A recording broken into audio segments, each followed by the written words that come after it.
Salut, bienvenue dans l'univers de Pat. Aujourd'hui, je vous parle de comment Star Wars est entré dans mon univers.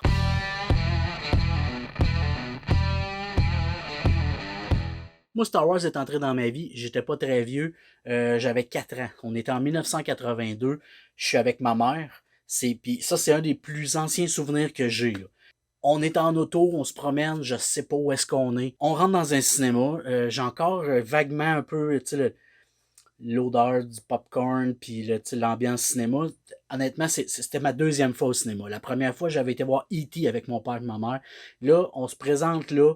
J'ai aucune idée où c'est que je m'en vais. J'ai aucune idée du film. On rentre dans le cinéma puis tout ce que je vois, c'est un robot or puis un petit robot blanc et bleu. Ça se promène dans le désert. C'est le retour du Jedi. J'ai raté le générique du début, mais ça signifie absolument rien pour moi. Fait que ça, c'est pas. Fait qu'on écoute le film, puis je sors du film, puis moi j'ai comme wow, ouais, les robots, les vaisseaux, les sabres laser, les explosions, les petits walks, tu sais, pour un enfant de 4 ans, là, c'était là une révélation incroyable. Ça fait qu'on sort de là avec ma mère, puis je sais pas trop où c'est qu'on est, où c'est qu'on s'en va. Je me rappelle, on arrête à un magasin, et puis elle m'achète des draps de Star Wars, mettre sur le lit, parce qu'elle a bien vu qu'il s'est passé quelque chose, là. Draps que j'ai toujours en ma possession, là, sont soigneusement pliés dans un tiroir 38 ans plus tard, là. Quelques mois après, ben j'ai perdu ma mère. Ma mère est décédée dans un accident d'auto, fait que ça reste le dernier film que j'ai vu avec ma mère. Fait que pour moi, Star Wars, ça a toujours eu une place un peu particulière. Tu sais, je regarde le retour du Jedi, puis tu sais, quand je revois la scène de début, euh, c'est sûr, je repense au petit bout de 4 ans avec sa mère qui rentre dans le cinéma, puis qui voit ça, puis tu sais, ça va être là éternellement, là, ben, jusqu'à temps que je meurs, là. J'ai grandi sans trop comprendre l'impact que Star Wars avait eu sur moi, puis tu sais, bon, ben, j'aimais voir les films, tu sais, par la suite, là, j'ai vu épisode 1, épisode 2, puis là, j'ai compris l'histoire, puis ah, je suis ton père. Non! J'ai grandi avec ça, puis à un moment donné, ben, ça a toujours resté comme des films que j'adorais, là, au même titre que Indiana Jones. Là, on est en 1980, 90. Le seul média qui existe pour pouvoir écouter des films comme ça, c'est la cassette VHS, là. J'arrive en appartement 1996. Les deux choses essentielles que ça me prend, moi, en appartement, c'est une télévision puis un VHS, un vidéo, là, le lecteur VHS, là. Fait que je me procure ça, j'achète ça. Premier été, je m'achète le coffret épisode 4, 5, 6 en VHS que j'ai usé, là, mais usé, que j'ai racheté quand ils l'ont sorti en DVD. Je l'ai acheté en DVD. Quand ils l'ont sorti en Blu-ray, je l'ai acheté en Blu-ray.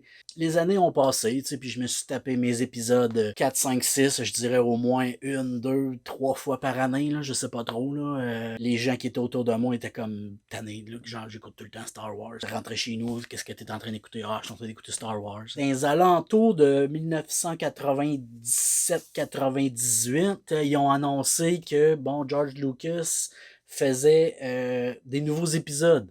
Des nouveaux épisodes qui expliqueraient pourquoi Darth Vader est Darth Vader, là. Présentation de l'épisode 1. Puis je me rappelle, on était à Thetford Mines. On fait la file en avant du cinéma juste pour avoir des billets en pré-vente.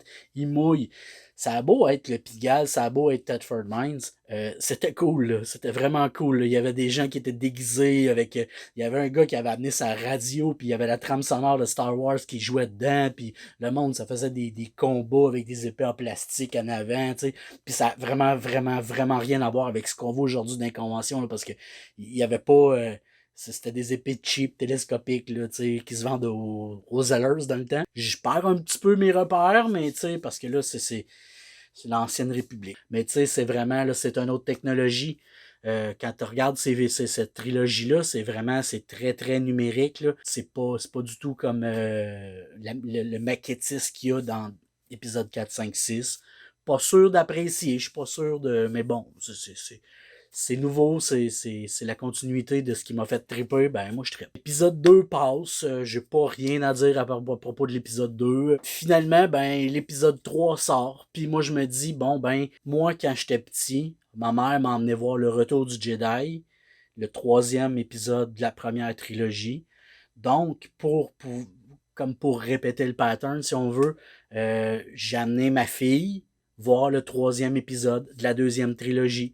Moi, ça me donnait l'impression un petit peu de repasser le flambeau de ma passion puis de vouloir, tu sais, partager ça avec, euh, avec ma fille. Là. Puis un petit peu plus tard, ben, j'ai rencontré ma femme Wina. Puis Wina, Star Wars, c'était Star Wars. Là. Wina, elle a un petit bonhomme de 3 ans. Je l'assis en avant de Star Wars. Puis là, il connaît c'est quoi Star Wars. J'ai encore une fois passé le flambeau. Là. Après ça, il y a eu une espèce de vide cosmique dans toute la patente. Là. L'épisode 1, 2, 3... ils ont eu un peu de mauvaise réputation. Le monde n'a pas aimé. C'était trop politique, c'était trop numérique, c'était trop...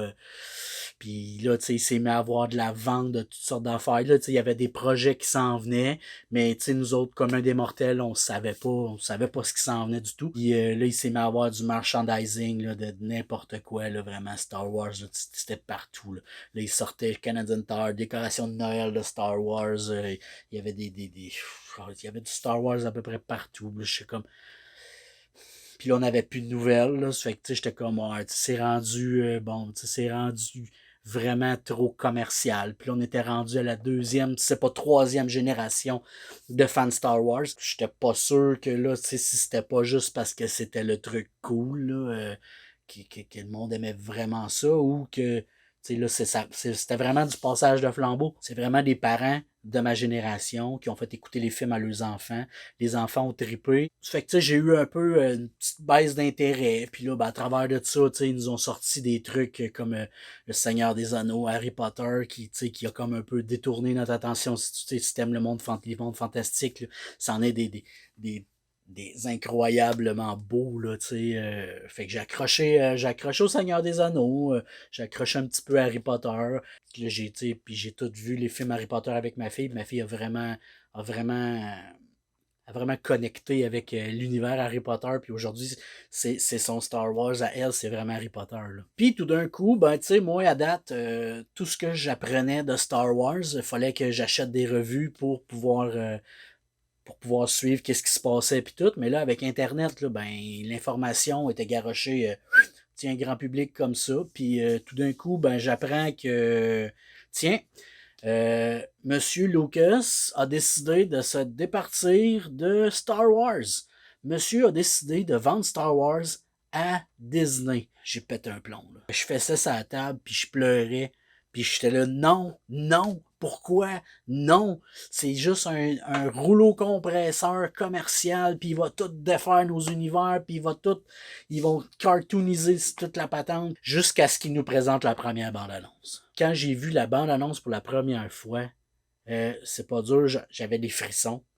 J'avais les yeux qui me coulaient, là, j'en pleurais, là, j'avais le cœur qui débattait, j'avais des nœuds dans l'estomac, là, je faisais comme ça se peut juste pas. Je sais pas si vous vous rappelez la première bande-annonce, là, ça commençait avec la petite musique là, originale Star Wars, là, puis là tout d'un coup on va apparaître le Faucon Millennium qui passe, là, puis c'était épique. Là, moi je regardais ça puis je faisais comme ben non, il ramène notre Faucon Millennium, puis là, il nous montre Han Solo, il nous montre Chewie.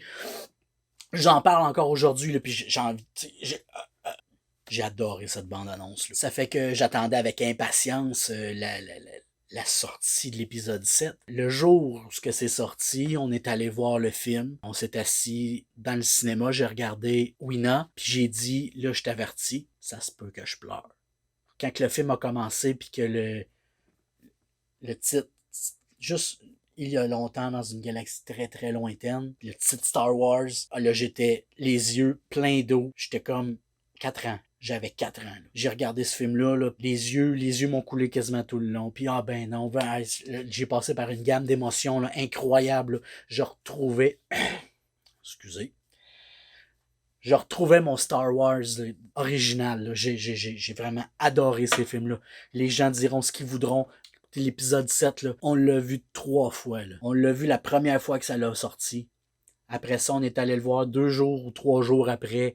On est monté à Drummondville. On est allé le voir en D-Box, les sièges qui bougent, là, toujours 3D. Puis ça faisait ça de même. Là, et puis on est retourné un peu plus tard pour le revoir une 3e fois. Là. Ensuite de ça, l'épisode 8 est sorti. L'épisode 8, non plus, j'ai aimé, j'ai vraiment aimé, mais j'ai rien de spécial à dire là-dessus. Là, l'épreuve était faite, hein. L'argent commençait à rentrer sur le côté de Disney, puis honnêtement, je pense que c'est une vache à lait pour Disney Star Wars.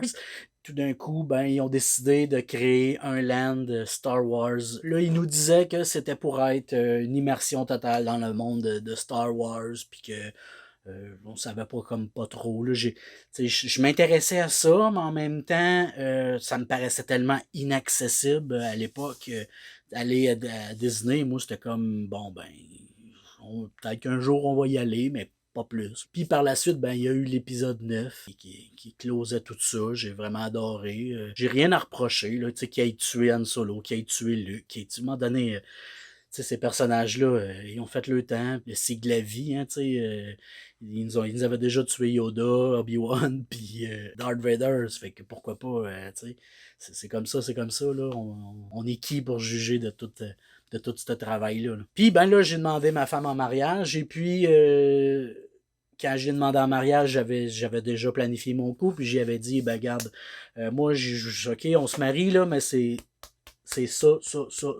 Puis notre voyage de noces, je veux que ce soit à Walt Disney World. Pourquoi? Parce que elle avait déjà été à Walt Disney World dans le passé, puis elle tripait sur Walt Disney World, ben elle trippe toujours, là. Walt Disney World, c'est la place où elle voudrait vivre à vie, là. Et puis, moi, je voulais aller vivre ça avec elle. Puis en même temps, ben, par la bande, aller voir qu'est-ce que Galaxy's Edge avait de l'air. Là. Ça fait qu'on a fait la planification de notre voyage de noces à Disney. Puis je voulais pas faire de recherche trop pour savoir c'était quoi. J'ai pas voulu voir d'images trop. T'sais, elle m'a envoyé des photos, des maquettes. Là, de hey, regarde que ça a l'air. Hey, regarde, à un moment donné, ça l'a ouvert là. Hey, regarde, ça c'est l'ouverture. Regarde. Non, moi j'ai dit, je veux rien voir, je veux rien savoir. Je veux arriver là, puis je veux que mon cerveau soit vierge d'images. Je veux pas. Je saurais rien. Là. Je vais arriver là, puis ça va être une surprise totale. Là. Ça fait qu'est venu le temps de notre voyage à Walt Disney World. C'est dans le parc Disney's Hollywood Studios. Jour 2, on arrive à Hollywood, on fait quelques affaires. On rentre dans le monde Galaxy's Edge. Puis pour vous situer un petit peu, là, Walt Disney World, tout est caché. Quand tu viens pour rentrer à quelque part, tu le vois pas. Tu le vois pas. Tu le vois pas. Puis à un moment donné, tu tournes un coin, puis là, c'est tout. Cloud, tout, tu vois tout. Là. Tu sais, c'est vraiment bien fait. J'ai le cœur qui débat, je shake. Là, je prends Wina par la main, je dis non, attends, là, j'ai dit, un peu là. J'ai dit, je sais même pas si je suis prêt à ça. On rentre dans le land Galaxy's Edge, puis là, je regarde ça. Puis plus que j'avance, là, moins que je reconnais des affaires. J'entends des petits bruits à gauche, à droite, puis je comprends comme pas trop. Puis honnêtement, ça a vraiment été un méga what the fuck. Pendant notre voyage, à tous les soirs, on arrivait dans notre chambre d'hôtel, puis j'avais eu l'idée je dis, on va se faire un petit journal de bord. Aujourd'hui, un peu comme des films de bateau. Puis je vais vous lire qu'est-ce que ma conclusion du Galaxy's Edge de cette journée-là, du vendredi 24 janvier 2020. On a commencé avec du lourd. On a piloté le Faucon Millennium. C'était hallucinant. Mais trop pour Wina. Elle a fini avec un mal de cœur. Un petit tour dans Galaxy's Edge. Un peu déçu, mais pas un décor qui vient me chercher. Mais c'est quand même très beau. On a essayé Star Tour, très cool. C'est plus mon univers Star Wars. C'est tout ce que j'avais à dire à propos du Galaxy's Edge cette journée-là. Je suis resté un petit peu sous mon appétit. On a fait le tour, puis je trouvais que c'était commercial. Il y avait beaucoup de marchands à gauche et à droite. Et oui, c'est vrai que le Faucon Millennium, là, ça donne une raille. On n'a pas fait Rise the Resistance parce que c'est encore très, très, très récent. Puis il fallait se lever super de bonne heure le matin pour aller faire la file à l'entrée du parc pour réussir à peut-être avoir une place au courant de la journée. Puis j'étais pas là pour me lever à 4 heures du matin, honnêtement. Là. C'est que, en dedans de moi, je pense que je savais qu'on finirait par y retourner, puis que je finirais par le faire de toute façon. Là. On a visité tous les trucs, là, qu'il y avait Star Wars, il y avait le Star Tour, qui lui, il est là depuis longtemps. Le Lounge Bay. Lounge Bay, il y avait vraiment, c'était cool, là. Il y avait des maquettes de vaisseaux, des maquettes de costumes, ils vendaient des livres, je me suis même acheté, j'en ai même acheté un, j'ai acheté le Code du Jedi. Là, vraiment cool, là, il y a comme pas si on voit, là. Oh, comme ça.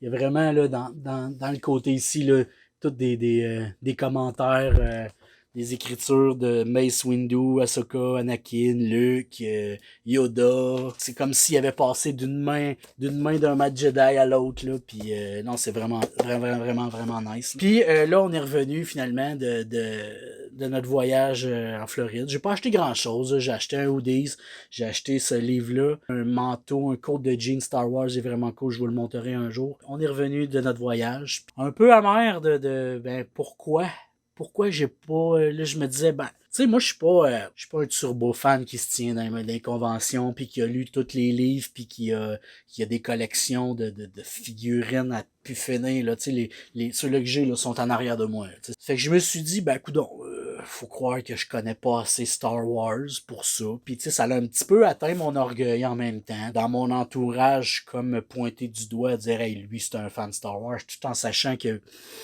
oui, là, mais il y a du monde qui sont vraiment plus fans que moi, là. Puis je me suis mis à faire des recherches. Puis j'ai constaté que c'est complètement malade, là, Galaxy's Edge, là. C'est sûr, je vous fais 1, 2, 3 vidéos consacrées juste à Galaxy's Edge. Là, récemment, cette semaine, j'ai reçu le guide du voyageur à Batuu. Batuu, ça se trouve être la planète où est-ce que Galaxy's Edge, ça se trouve être à Batuu. Si tu veux aller à Old Orchard, tu as le guide touristique Old Orchard. Si tu veux aller faire le tour de New York, ben, tu as le guide, mais là, ça, c'est le guide du voyageur de Batuu. J'ai commencé à le lire, à le feuilleter un petit peu. Je pense que je vais vraiment faire une vidéo que là-dessus. Galaxy's Edge, c'est vraiment un monde. Tout est dans le détail. C'est vraiment fou, là. Tout est dans le détail. Mais ça, je vais prendre la peine de me pencher sur la question, puis je vais vraiment faire des vidéos consacrées juste sur les Galaxy's Edge, là. C'était la première vidéo Star Wars aujourd'hui, mais il va en avoir d'autres, là. Puis dans le futur, ben, c'est sûr que moi, j'ai comme projet de retourner à Disney. Je vais ramener des images, je vais prendre des notes, j'ai regardé des vidéos, je vais m'inspirer d'autres YouTubers pour savoir qu'est-ce qu'il y a où, puis c'est vraiment, il y a des easter eggs à gauche, à droite, c'est fou, là, c'est la création du sabre laser, je suis sûr que j'en fais un, puis je vous montre ça live, ma création de sabre au laser. La création d'un droïde. Je vais vous amener à traverser mon engouement, ma passion pour Star Wars, puis la faire grandir encore, parce que j'ai l'impression que ça n'a jamais de fin. Tu sais, là, il y a The Mandalorian qui est sorti, Mandalorian saison 2 qui s'en vient, Kenobi qui s'en vient, puis c'est sûr qu'officiellement, mon but ultime, c'est que présentement, il y a la construction d'un hôtel Star Wars. Je vais faire des recherches là-dessus pour pas dire n'importe quoi. Puis je vais vraiment faire, je sais sûr, je fais une vidéo que là-dessus quand je vais avoir plus d'informations. Puis je vais avoir du contenu assez pour faire une vidéo là-dessus. Fait que j'espère que vous avez aimé la vidéo. Moi, j'ai eu du plaisir à la faire. Ça n'a pas été trop dur à l'écrire parce que c'est quelque chose qui vient d'ici. Puis ça me tient à cœur. Puis j'adore l'univers Star Wars. Je vous remercie beaucoup d'être là. Puis on se dit à la prochaine. Ciao.